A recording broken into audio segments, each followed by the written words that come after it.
Salut, c'est Bhaskar pour Hypnomachie. Aujourd'hui, on va essayer d'aborder un des thèmes les plus compliqués à traiter en France. Je veux parler du socialisme.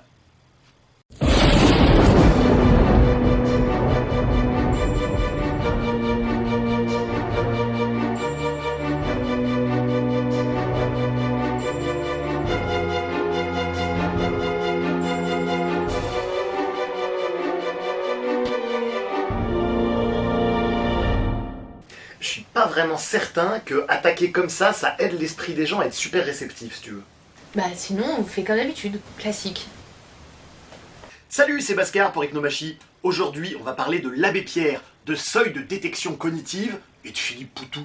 Voilà, là c'est plus frais, là c'est plus classique, c'est mieux. Puis en plus, on parle pas que du socialisme, mais de toutes les formes de collectivisme, donc aussi le communisme, l'étatisme conservateur, etc. Mais tu veux parler de quoi? Bah déjà, tordre le cou à la stratégie hypnotique la plus terrible de notre époque, la stratégie gauche-droite, cette alternance. Ah oui, t'en avais parlé dans la vidéo sur la démocratie. Oui, c'est vrai, on peut même aller encore plus loin. Il y a un psychologue que j'adore, qui s'appelle Jacques Lecomte, comme ça, qui a fait des travaux sur la collaboration sociale. Il s'est rendu compte qu'il y a des gens qui sont des collaborateurs systématiques. C'est-à-dire, quoi qu'il arrive, ils sont avec toi, ils vont collaborer, ils vont collaborer.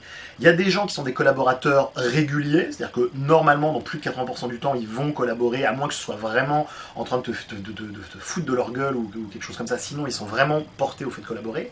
Des collaborateurs mixtes, qui vont des fois collaborer, des fois pas. Des individualistes, qui justement, en général, seront assez réticents au fait de collaborer, mais si vraiment tout le monde le fait, ils vont dire allez, ok, j'y vais.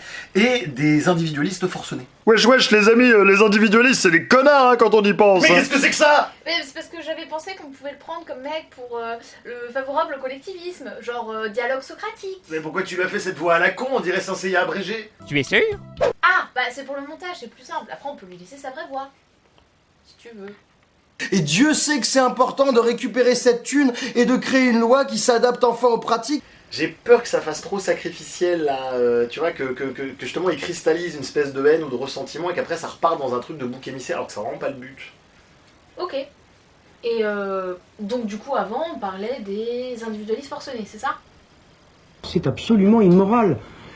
Mais non, Jean-Luc, c'est pas amoral, c'est juste qu'il y a une histoire zen comme ça qui explique ça très bien, c'est l'histoire du scorpion et de la grenouille. Vous savez, c'est un scorpion qui passe comme ça, il veut traverser un ruisseau, il y a une grenouille qui passe, il lui dit « Ah, s'il te plaît, tu veux bien m'aider à traverser ?» La grenouille, qui est plutôt gentille, etc., dit « Oui, d'accord », elle se méfie un peu du dard, mais elle se dit « Bon, s'il me pique, il va couler, puis on va mourir tous les deux, donc c'est bon, ça devrait bien se passer. » Elle l'amène de l'autre côté, et au moment de se dire au revoir, de remercier, le scorpion la pique, et là-dessus, la grenouille lui dit « Pourquoi ?» Et le scorpion il dit « Il est dans ta nature d'être serviable, il est dans la mienne de piquer, ne transforme pas ta nature en vertu et la mienne en vilainie. » Hein, il faut bien comprendre que ces histoires de collaboration, trahison dans les groupes sociaux, si jamais ça continue aujourd'hui d'exister depuis des millions d'années, c'est que ça a été sélectionné et que chacune de ces stratégies a des avantages évolutifs. Hein. Le fait de collaborer aide à renforcer le groupe social et donc de renforcer son homogénéité face à la nature et face aux autres groupes sociaux. Le fait de trahir dote des individus d'une agressivité supérieure qui vont permettre de transmettre des gènes de meilleure qualité dans le groupe social. Donc du coup, vraiment, ces deux stratégies ont, en termes de psychologie évolutionniste et de biologie, un intérêt fondamental pour l'espèce. Donc, il faut arrêter d'essayer de considérer l'un comme bien et l'autre comme mal. Non mais là tu justifies quand même l'existence de mecs, genre des tricheurs, des fraudeurs, des mecs mis en examen, des incivilités en tout genre en fait. Non, mais là je justifie rien, j'explique juste une réalité biologique. Après on peut faire de l'idéologie, on peut partir d'autre chose que du réel, à coup de il faudrait, ce serait bien que, etc. C'est quoi la maladie là des ultra riches? C'est quand que vous gagnez assez d'argent? 35 millions c'est pas assez, donner 35 sur 150 c'est impossible. Mais c'est quoi cette maladie? Mais bon, on peut faire de l'idéologie et postuler que des individualistes vont se comporter comme des coopérants. C'est juste que le réel a cette fâcheuse tendance, cette fâcheuse manie irritante de revenir encore et encore pour te rappeler que l'idéologie est l'idéologie et qu'on n'est pas dans le réel. Sinon j'ai des vidéos sympas de stratégie collectiviste. J'ai celle-ci avec Philippe Poutou. Et aujourd'hui, il y a pas mal de militants emmerdés. Même aujourd'hui, on peut plus séquestrer un patron tranquillement. Ou sinon j'en ai une sympa avec Lepage. Alors, le mec il délocalise une entreprise en Bulgarie, terminé, tu vois. Tu mets, je sais pas, 50 tôles ou une balle dans la nuque, t'envoies la facture de la douille à la famille comme en Chine. Le mec il arrête tout de suite de délocaliser. Tu vois.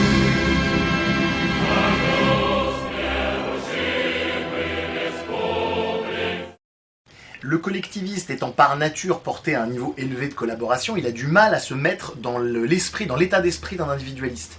Alors pour ce faire, c'est le conseil de lecture de cette vidéo, hein, ça s'appelle La sagesse du psychopathe. Donc ce sont des professionnels qui ont rencontré un maximum de psychopathes et qui ont essayé d'apprendre d'eux, de mieux comprendre comment ils voyaient le monde. Voilà, donc je vous le recommande parce que c'est une façon justement de sortir du dogme de la collaboration. Voilà, je vous dis pas de vous transformer en psychopathe, je dis que ce qui est important c'est de pouvoir avoir accès aux deux pôles à la fois collaboratif et individualiste profondément. Et donc pour ceux qui n'arrivent vraiment pas à comprendre comment un individualiste voit le monde, eh ben, je vous conseille cet excellent ouvrage. Voilà. Donc c'est pour ça qu'ils utilisent la violence quand les profiteurs ne collaborent pas. Ouais, c'est ce qu'on voyait dans la vidéo sur absence et présence. C'est que quand ils se retrouvent face à des gens plus individualistes, en fait, ça leur renvoie leur manque d'individualité à eux. C'est-à-dire que ça leur renvoie le fait qu'à un moment donné, ils se sont fait littéralement sacrifier, et comme ça, c'est pas du tout agréable, et ben ils préfèrent attaquer comme des rats de laborie pour pas le sentir. Sacrifier dans quel sens? Ben, sacrifiés dans le sens qu'à un moment donné, eux ils se sont lâchés, ils ont été sacrifiés sur le groupe, on leur a pas donné le choix. Donc quand ils sont face à des gens qui à cet endroit-là se tiennent et lâchent pas l'affaire, c'est hyper douloureux à vivre. Donc le syndrome de Stockholm dont tu parlais dans ta vidéo. Bah oui, et dès lors tout est bon pour fuir ou nier ça, même la violence. Non mais t'es bien gentil, mais la violence elle est pas que d'un seul côté. Puis y a pas que moi qui le dis, y a aussi l'abbé Pierre. Les premiers violents, les provocateurs de toute violence, c'est vous.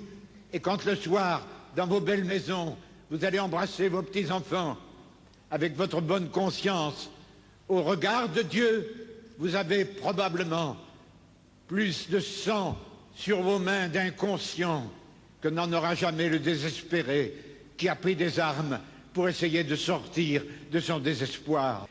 Mais d'accord, évidemment que la misère c'est violent, que c'est difficile, mais évidemment, mais là il y a quand même un énorme amalgame qui est fait entre la violence proactive des hommes les uns avec les autres et la violence naturelle de la vie pour survivre. La violence proactive, c'est quand tu t'attaques à autrui pour attaquer son intégrité physique, donc les coups et blessures, le viol, le meurtre ou tentative de meurtre, et aussi pour s'en prendre à son énergie interne externalisée, ce qu'on appelle le vol. Oui, imagine par exemple tu cultives la terre, je sais pas moi, tu fais pousser des carottes, et ben du coup tu as investi de l'énergie, t'as désherbé, t'as pris soin des carottes, etc. Donc t'as mis ton énergie déjà, en fait c'est de la calorie de ton corps que t'as externalisé en fait dans le monde. Donc ça veut dire que quelqu'un qui arrive comme ça et te prend tes carottes, il te prend littéralement ton énergie.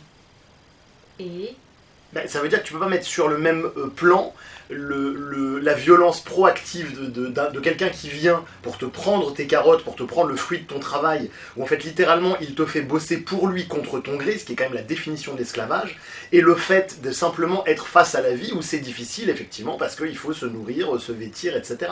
C'est deux types de violences qui sont pas comparables. Il y en a une où c'est difficile et une autre où c'est difficile et en plus c'est contraire, ça ne respecte pas ton droit si tu veux, à disposer de toi. non, mais le mec qui est plein rosace, il va pas chouiner quand même. Oui, mais ça, c'est le point de vue des gens qui n'ont pas. Le problème, c'est que quel est le niveau exact de pauvreté, de misère ou de détresse qui rend légitime le fait de ne pas respecter les droits d'autrui? C'est un problème insoluble, parce qu'il n'y a pas de réponse à ça. Si on va par là, on rentre dans des paradoxes logiques comme ça, complètement inextricables, et parce qu'on est incapable de déterminer objectivement quel est le niveau de pauvreté, de misère, etc., qui permet justement de ne pas respecter les droits d'autrui. Et on repart dans tous les paradoxes qu'on avait déjà vus dans les vidéos précédentes sur comment on agrège les volontés individuelles en volontés collectives, etc. C'est une voie sans issue. Ouais, enfin c'est juste de l'égoïsme et de l'avarice quoi.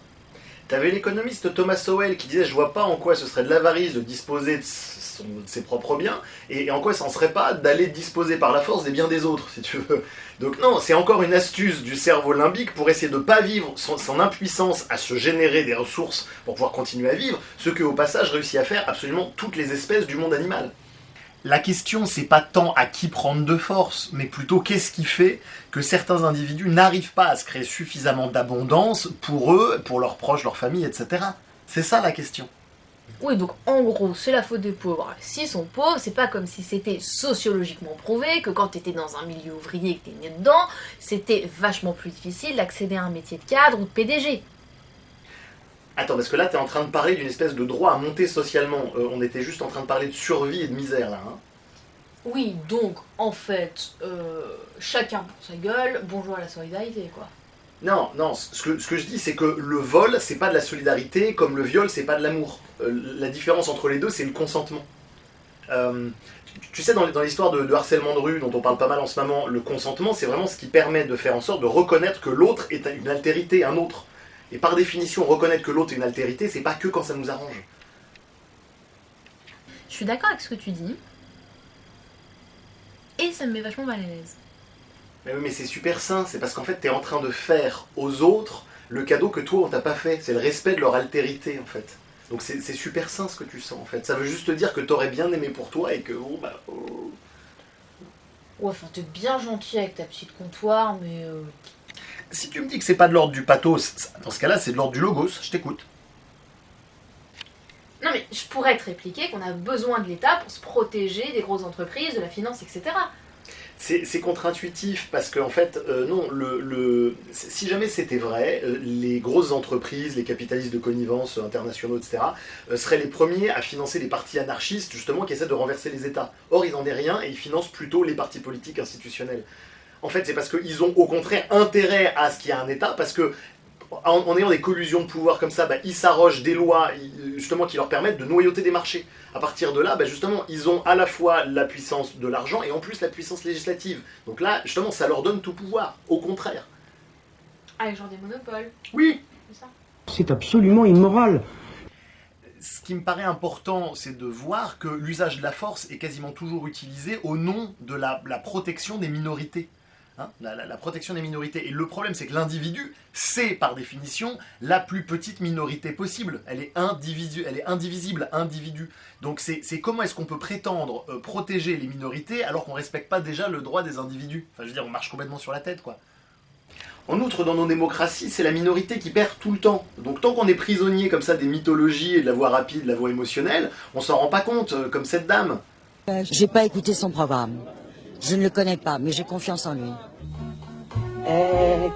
Vous pouvez voter pour quelqu'un, pour un candidat, sans connaître le programme. Oui, pour lui, oui. Parce qu'il est séduisant. Mais dès qu'on s'en rend compte et qu'on le voit un petit peu, il y a tout qui s'effondre. Mais du coup, comment tu l'expliques ça? Parce qu'il est quand même vachement moins beau gosse, Fillon. Fillon, je prie tous les jours la Vierge Marie qu'elle vous accompagne. Elle va vous amener à la victoire. Priez pour lui. Faut prier pour lui. Faut prier pour lui. Ah oui. Faut le confier à Jeanne d'Arc, faut le confier à Clovis, faut le confier à tous les saints. En fait, cette dame est en transe hypnotique de spiritualisation et en transe hypnotique de régression en âge. C'est-à-dire qu'en fait, c'est une enfant dans un corps d'adulte. Et en fait, elle se cherche un papa et elle essaie de faire des incantations et elle prie très très fort pour que ça revienne. C'est mignon, hein. Mais il y en a plein des enfants alors. Pire, des enfants dans des corps d'adultes qui se prennent pour des adultes. Regarde cet extrait par exemple avec Vanessa Burgraff et Philippe Poutou. Je veux dire, là, il est complètement mis KO techniquement. Je veux dire, au niveau de son néocortex et de la voix lente, il n'a rien à dire. Vous dites on oblige les milliardaires à donner leur argent, mais enfin ils partent les milliardaires. Mais ils partent, mais vous croyez qu'ils vous attendent, bien sûr, ils partent. et qu'ils vous non, mais c'est sûr, on peut voir ça comme ça. Alors, on voit qu'il galère un peu pour essayer de sauver les meubles au niveau limbique, de sauver la face. C'est la réalité, les investisseurs partent, les milliardaires partent. Comme ça, on laisse faire, et puis voilà, puis comme ça, ça... Non, mais c'est bien, une élection présidentielle, c'est aussi pour discuter peut-être d'autres solutions qu'on nous impose en permanence. Si c'est pour tourner en rond comme on fait, et puis reprendre les mêmes solutions, d'ailleurs, c'est ce que tout le monde fait. Au niveau du logos, c'est un chaos technique. Il y avait eu un sacrifice d'ailleurs lors de cette émission. C'est absolument immoral. Oui, mais c'est terrible parce que c'est pas parce que certains individus justement sont des enfants que ça donne le droit de les sacrifier, et je trouvais ça intéressant parce que ça montre à quel point la logique sacrificielle elle est inscrite profondément en nous en fait, et à quel point elle peut revenir à n'importe quel moment si on fait pas gaffe. Mais ça invite aussi les spectateurs à se fiche de sa gueule, et ça c'est pas le but. Donc, mais à partir du moment où on reconnaît vraiment que c'est juste pour rire et qu'il y a vraiment, on est au clair sur le fait qu'on remet pas en scène quelque chose de sacrificiel, alors dans ce cas-là on peut le faire, mais à condition qu'on sépare bien les individus et les idées. L'évasion fiscale chaque année en France, c'est 50 milliards. Pendant qu'on rêve qu'on a les paillettes dans les yeux devant leurs exploits, mais eux, qu'est-ce qu'ils font? Ils nous volent de l'argent pour le mettre dans leur poche, et leur poche, elle est déjà bien garnie, elle va exploser. Bah oui, mais c'est pas un vol du coup. En fait, ils ont protégé leur bien légitime d'un vol. Tu peux pas postuler que les gens ont signé le contrat social alors qu'ils ont pas signé quelque chose. Ça s'appelle de la vente forcée. C'est un déni pur et simple d'altérité. Un peuple libre s'acquitte de contributions. Un peuple esclave paye des impôts. Ça te dit quelque chose, cette phrase? Et en fait, quand j'y pense, ouais, t'es leur copain, toi, en fait, t'es de mèche avec eux, hein. Mais non, ça c'est encore essayer de me sacrifier avec les autres pour masquer une espèce de déficit fondamental au niveau du logos. C'est depuis la nuit des temps, les êtres humains ils font ça. Regarde Copernic, Giordano Bruno, Galilée. Regarde, c'est toujours la mise en scène de la notion de bouc émissaire, de dire on va sacrifier quelqu'un en le pointant du doigt. Justement, tu valides mes thèses là, tu valides mes thèses sur le fait que tu préfères attaquer quelqu'un en disant regarde lui c'est vraiment un connard, lui il est vraiment pas bien, plutôt que de reconnaître qu'il y a un vide à un endroit. Ouais, sauf que Mélenchon, il propose de faire une assemblée constituante ensemble, alors comme ça les riches ils pourront pas faire comme s'ils avaient pas signé le contrat social. Sauf que non, ça repose encore la question qu'on avait déjà traitée dans une précédente vidéo, à propos de comment on fait pour prendre des idées, des préférences personnelles, et comment on fait pour les agréger en une préférence collective. Et ben ça, on ne sait pas faire sans remettre en scène la logique sacrificielle. Et ce on, ce nous, il n'est jamais défini. Et le problème, c'est que chaque personne a sa propre définition de ce que c'est ou non, ou le peuple, c'est droit du sang, droit du sol, un mix des deux, etc.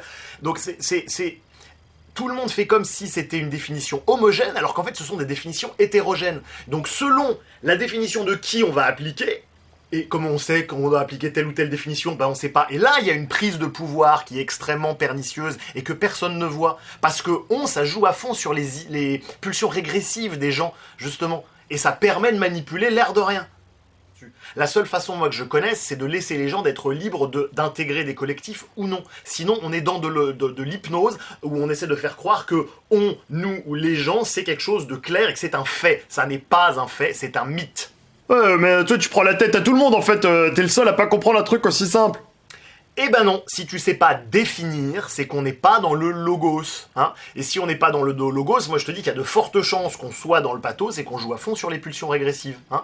Donc là encore, on peut le faire, mais le problème c'est que dès qu'on fait ça, bah on remet en scène la logique sacrificielle, et à partir de là, bah, on sacrifie un certain nombre de personnes. Donc là encore, on peut le faire, mais il faut pas dans ce cas-là avoir une image de soi de personne qui protège les minorités, qui a beaucoup de cœur, beaucoup de conscience et d'altruisme. Non, ça c'est juste se mentir à soi-même. Mais c'est pas simple de prendre conscience de tout ça, parce qu'il y a notre cerveau qui nous manipule en fait. On appelle ça le seuil de détection en psychologie cognitive. Vous savez, quand on prend par exemple deux objets comme ça, deux poids, et qu'on dit c'est lequel le plus lourd, bah, s'il y a une différence de moins de 2%, en fait le cerveau il a du mal à voir, pareil avec la température, etc.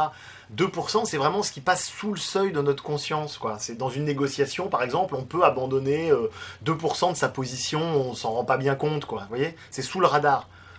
Au passage, 2% c'est à peu près le taux de l'inflation dans certains moments, donc voilà, je vous mets ça comme ça. Mais en tout cas, on peut pas sacrifier comme ça 2% des gens et après se dire « Ah bah c'est bon, moi je suis altruiste, etc. » Vous voyez, il y a un vrai problème, il y a un vrai mensonge, quoi. En fait, c'est même terrible parce que c'est l'application pure et simple de la loi du plus fort, mais au nom de la défense du plus faible. Et ça, c'est vraiment dégueulasse. Ouais, ok, mais comment on protège les faibles alors? Eh ben avec nos ressources. Parce que si on fait ça avec les ressources d'un autre, eh ben on repart dans une logique sacrificielle où on nie les droits d'une minorité, d'une altérité, tout simplement.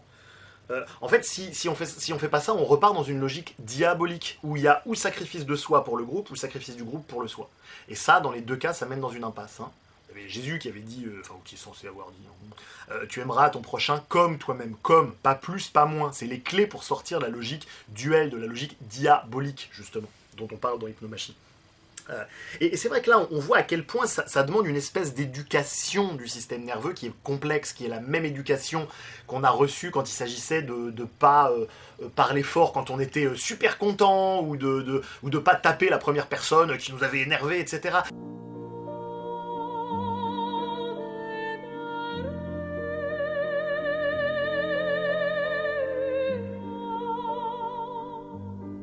C'est en général quelque chose qu'on a fait dans notre éducation avec nos parents, mais qui nous a demandé un effort cognitif, mais considérable. Et c'est le même effort cognitif, la même nature qu'il est question de faire. Donc je comprends que ça résiste et que ce soit vachement plus simple de sacrifier 2% des individus. Évidemment. C'est pour ça que je fais cette vidéo. Voilà, merci d'avoir suivi cette vidéo jusqu'au bout. Si elle vous a plu, vous pouvez nous laisser un petit pouce vers le haut, partager aussi sur les réseaux sociaux, nous rejoindre sur la page Facebook Hypnomachie. Pour ceux qui veulent nous soutenir, il y a un petit compte Tipeee, voilà. Et n'oubliez pas d'aller voter. Propagez la démocratie contrôlée à travers la galaxie. Dépassez vos limites. Devenez un héros. Devenez une légende.